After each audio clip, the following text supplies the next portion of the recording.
Welcome friends!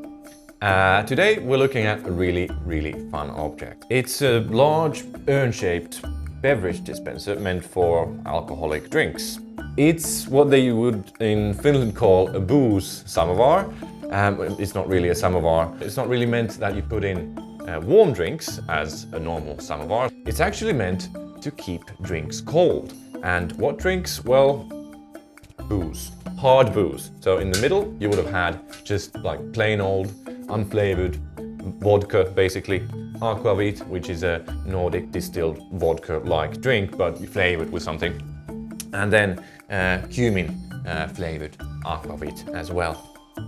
I mean, it's a really fun object. It's quite large. It's around 62 centimeters, and when you open the top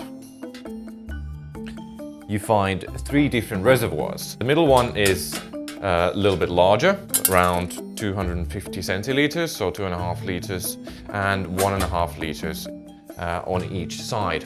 So of course they would have had more of the unflavored kind. And it was made around the turn of the century in Sweden. It's in the style of historicism, so to say.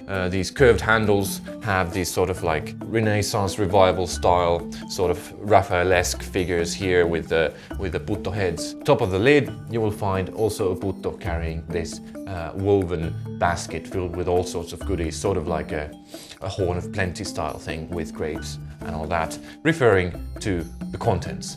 These spouts, I really like these spouts. They have these sort of dolphin-like or psychopomp-esque spouts to them. They're really a lot of fun. Well, you might wonder, what was a booze samovar, or as I like to call it, the samovar, used for? Where would have they had these? The answer is restaurants. In Nordic restaurants, they would have had these large smorgasbord, a Nordic-style buffet table that would have had all sorts of warm and cold dishes served there. And this would have stood at the end of that smorgasbord. I actually found quite fun descriptions of these booze samovars being used in Finland from the Prohibition era in the 20s and 30s. So they were sort of harkening back to the good old days of the booze samovar. Back in those days, even a fiver was a lot of money. For a young man, that was plenty. You could go to Gambrini, for example, and dive into the buffet table and its delicacies. The buffet table of those days was, however, of a different kind. It included not only all sorts of cold dishes, but also a multitude of warm ones. And you were free to pour yourself drams of liquor from the tap of a large samovar. After glugging down a 10 of those, you were guaranteed to have an appetite, and life was like a dream. And the whole thing, the food including the untold amount of schnapps, cost no more than 75 pence. Now, this Gambrini was a sort of very well-known restaurant in Helsinki at the time, and it was a favorite to a lot of student folk and artists and that sort of thing. It's also quite known later as well, as in the 80s it became one of Finland's first gay clubs, Gay Gambrini. So the thing is, I want to use it. And as you can see, it's really quite patinated, it's really quite black instead of being really shiny silver color. So let's clean it up.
I hope you found this video interesting. I'll see you in the next one.